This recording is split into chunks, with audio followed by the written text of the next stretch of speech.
अस्सलाम वालेकुम एसआरए के कॉलेज में आज हम डिस्कस करेंगे रिक्वायरमेंट एवोल्यूशन को। ठीक है, इसके डेफिनेशन के साथ हम ये सारे पॉइंट्स को क्लियर करेंगे। इसके डेफिनेशन का मतलब ये है कि रिक्वायरमेंट जो एवोल्यूशन होता है ना, इसका मतलब ये है कि प्रोजेक्ट के दौरान जो रिक्वायरमेंट्स की जो चेंजिंग होती है ना, उन चेंजेस का होना, ठीक है, या उनको अडॉप्ट करना, इसको कहते हैं रिक्वायरमेंट एवोल्यूशन। ये प्रोसेस पूरे प्रोजेक्ट जो लाइफ साइकिल होता है ना, उसमें चलता है। मतलब कि कभी रिक्वायरमेंट्स को हमने डिफाइन किया करना होता है, कभी उसमें अपडेशन करनी होती है, कभी बिल्कुल ही चेंज करनी होती है, ताकि जो स्टेक होल्डर्स की जो ज़रूरियात हैं और जो उसके कवानीन हैं और जो मार्केट की डिमांड्स हैं ना, उसके अकॉर्डिंग वो अपने सिस्टम को तैयार करें। तो इसकी इम्पोर्टेंस आ जाती है हमारे पास। इम्पोर्टेंस में हमारे पास है अडॉप्टेबिलिटी, मतलब कि हालत के मुताबिक ढलने की जो सलाहियत है ना, उसको कहते हैं अडॉप्टेबिलिटी। रिक्वायरमेंट एवोल्यूशन की वजह से जो प्रोजेक्ट की फ्लेक्सिबिलिटी होती है ना, वो बढ़ती है। ठीक है, तो जब भी कोई स्टेक होल्डर्स की जो नीड होती है ना, वो बदलती है, या कोई एक्सटर्नल फैक्टर जैसे कोई कानून है या टेक्नोलॉजी में कोई तब्दीली आई है, उस वजह से होता है। तो जो प्रोजेक्ट है ना, वो आसानी से ना उसके मुताबिक एडजस्ट हो जाता है। इससे सिस्टम जो है ना, वो आउटडेटेड वो नहीं होता है। ठीक है, और इससे नेक्स्ट हमारे पास है रेलेवेंस, मतलब कि मुनासियत और मार्केट फिट जो-सी होती है। जब रिक्वायरमेंट टाइम के साथ-साथ इवॉल्व करती है ना, तो सिस्टम हमेशा करंट मार्केट की ज़रूरतों और लेटेस्ट जो टेक्नोलॉजी है ना, उनके साथ ना अलाइनमेंट करती है। ठीक है? इससे जो फाइनल प्रोडक्ट होता है ना, उसकी वैल्यू और जो कॉम्पिटिशन होता है ना, उसकी पावर बढ़ती है। फिर इससे नेक्स्ट हमारे पास है रिस्क मैनेजमेंट। ठीक है? रिस्क मैनेजमेंट आ जाता है हमारे पास। इसका मतलब है कि खतरों का बचाव। अगर अब एवोल्यूशन को अर्ली स्टेज पर हैंडल कर लें ना हम, तो जो प्रोजेक्ट है ना, उसके डिलेज़ होने या ज़्यादा खर्चे या जो रिक्वायरमेंट जो उसकी स्टेक होल्डर की जो डिससैटिस्फैक्शन होती है ना, उससे ना हम रिस्क को कम कर सकते हैं। मतलब कि फ्यूचर के जो प्रॉब्लम्स होते हैं ना, हम उनको पहले ही कंट्रोल कर लेते हैं। फिर इससे नेक्स्ट आ जाता है हमारे पास इक्वालिटी इम्प्रूवमेंट। इसका मतलब है कि जब रिक्वायरमेंट्स जो है वो इवॉल्व होती है ना, तो सिस्टम में इम्प्रूवमेंट्स लाई जाती हैं। ठीक है, जैसे बेटर डिज़ाइन हो गया, नए फीचर्स और जो इम्प्रूव्ड जो यूज़र एक्शन होता है ना, या यूज़र इंटरफेस होता है या एक्सपीरियंस होता है, उसको हमने क्या करना होता है, इम्प्रूव करना होता है। ये एक ना कंटिन्यूअस इम्प्रूवमेंट होकर ना प्रोसेस बन जाता है, जो वक्त के साथ साथ ना चेंज होता है। फिर इसके नेक्स्ट कुछ हमारे पास फैक्टर्स हैं जो जो रिक्वायरमेंट एवोल्यूशन पर असरअंदाज होते हैं। इससे पहला हमारे पास आ जाता है चेंजिंग स्टेक होल्डर नीड्स, मतलब कि जो स्टेक होल्डर्स की जो ज़रूरियात है ना, उसमें तब्दीली आ सकती है। मतलब कि बिज़नेस ऑब्जेक्टिव्स हैं उसके, या यूज़र की प्रेफ़रेंसेस वो देखना चाह रहा है, या मार्केट के ट्रेंड्स के मुताबिक वो चलना चाह रहा है, उसके मुताबिक वो तब्दीलियाँ कर रहा है। तो इस वजह से ना रिक्वायरमेंट्स अपडेट करनी पड़ती हैं, या नई रिक्वायरमेंट्स ना ऐड करनी पड़ती हैं, ताकि सिस्टम उन नई नीड्स को ना फुलफ़िल कर सके। फिर इससे नेक्स्ट हमारे पास है टेक्नोलॉजिकल एडवांसेस, मतलब कि जो टेक्नोलॉजी है ना, उसमें हमने तरक्की करनी है।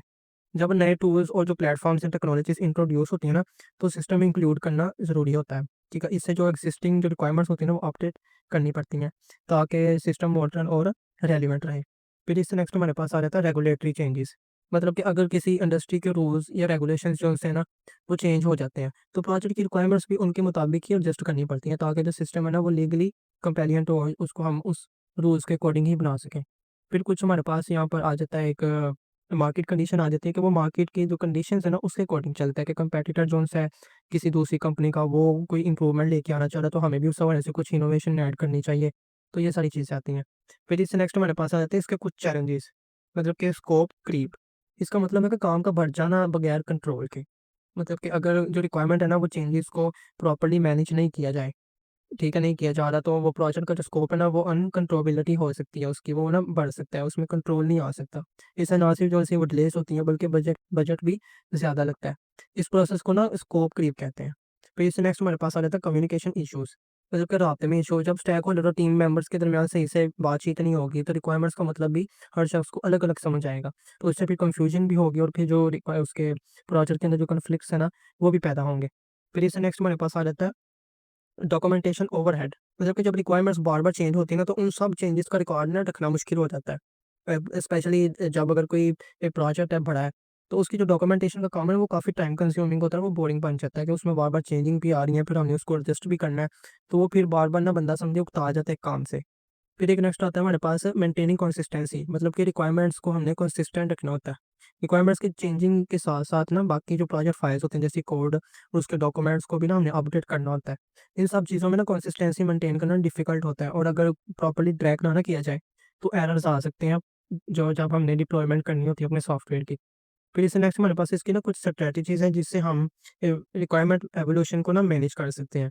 इसमें हमारे पास पहला जो स्टेप आता है ना, वो है कि रेगुलर कम्युनिकेशन, मतलब कि मुकम्मल तौर पर ना वक़्ती राब्ता करना। स्टेक होल्डर्स और टीम मेंबर्स के दरमियान ना ओपन और जो ट्रांसपेरेंट कम्युनिकेशन होती है ना, वो होनी चाहिए। हर चीज़ को हम सबको ना इस तरह से बताना कि सबको ना एक-दूसरे की समझ आए, स्टेक होल्डर क्या कहना चाह रहा है, उसकी जो टीम है वो अपनी क्या राय पेश करना चाह रहे हैं। तो ये सारी चीज़ें इसमें देखनी होती हैं। फिर अजाइल डेवलपमेंट मेथोडोलॉजीज़ यूज़ होती हैं। मतलब कि अजाइल प्रिंसिपल्स का मतलब है कि प्रोजेक्ट को ना छोटी-छोटी स्टेजेस में डेवलप करना होता है। फिर हर स्टेप के बाद फीडबैक लेना होता है और जो प्लानिंग होती है ना, उसको फ्लेक्सिबल करना होता है।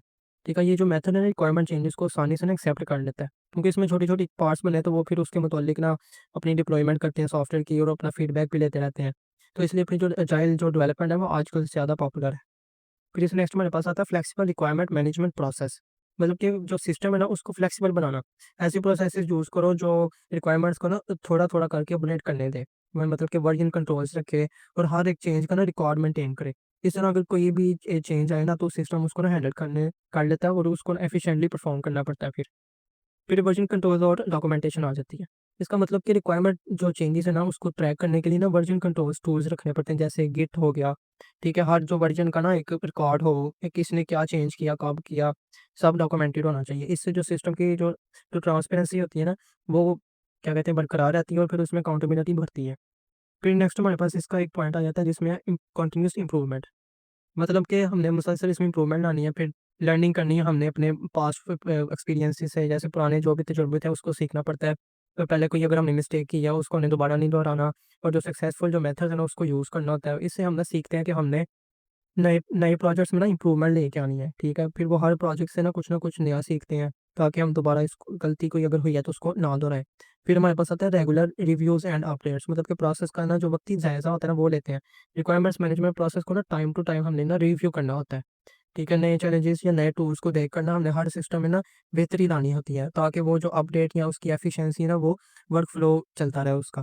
फिर इनकरेजिंग करनी है इनोवेशन एंड टीम लर्निंग। मतलब कि टीम को हमने सीखने और नए आइडियाज़ देने के मौका देना होता है। फिर टीम एनवायरनमेंट जो ऐसा होना चाहिए जहाँ पर लोग नए आइडियाज़ दें, फिर एक दूसरे से सीखें और कोलैबोरेट करें। जब टीम सीखने को तैयार होती है ना, तो हर चेंज को ना आसानी से अडॉप्ट कर लेती है। तो ये सारी बातें हमारे पास आ जाती हैं रिक्वायरमेंट एवोल्यूशन के बारे में। तो इससे नेक्स्ट हम रिक्वायरमेंट ट्रेसेबिलिटी के बारे में पढ़ेंगे। Thank you.